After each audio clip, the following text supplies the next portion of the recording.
What's up, YouTube? Welcome back to TacticalAdv. Today what we're going to talk about is really a long-term follow-up video from around October of 2017 where I did the unboxing video of my Micro Roni. This Micro Roni from Command Arms is a Gen 3, I believe, and the Micro Roni Stab. So since then, they've come out with a couple newer generations, but we've had this one a while, and I thought it made sense to do some follow-up and let you guys kind of know what it's like in the real world, what it's like running this thing. Does it work? Does it not work? What are some things that I like or dislike about it?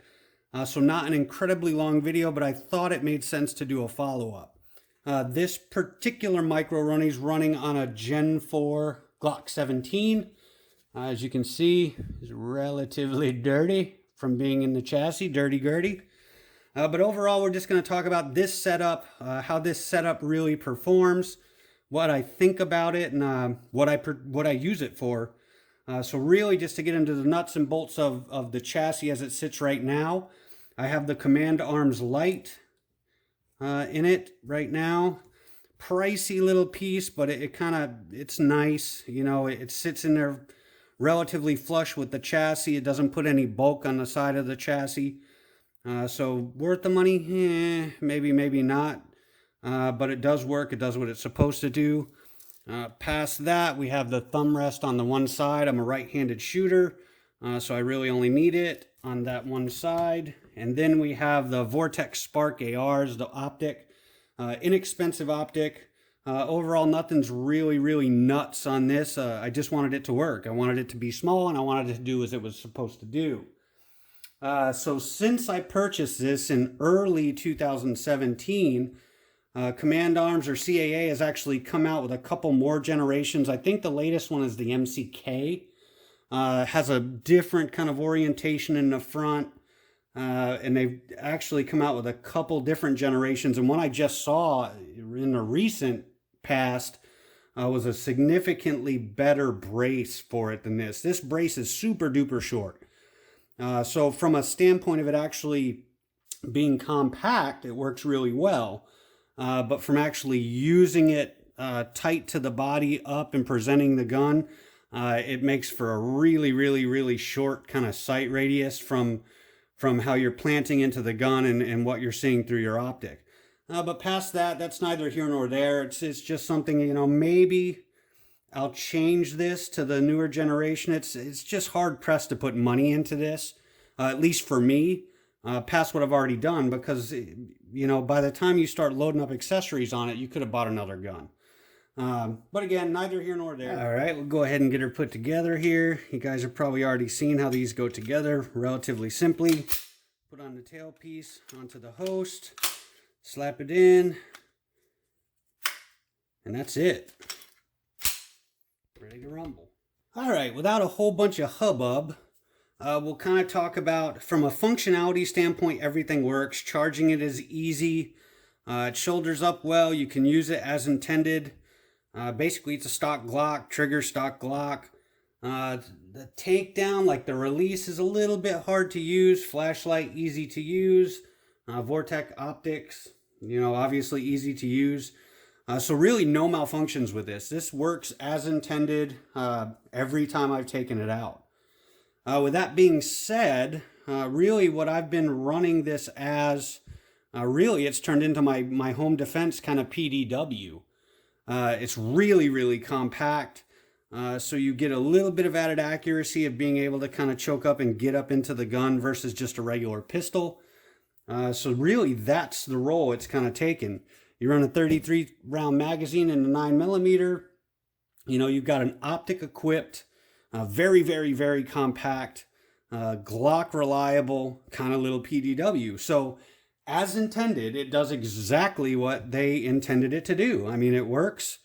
You can run the crap out of it. You know, we take it out and we ring steel on it all day at 25, and you're not even trying. You could certainly walk it out way further than that if you wanted to, but considering the distance I plan to use this if I ever had to, that certainly meets the bill. It would be like 25 and below would be the longest run in my house. So with exception of it being a little bit short for me, which they have corrected if you choose to buy the optional parts, It works, man. It does what it's supposed to do. You know, feels good in the hand.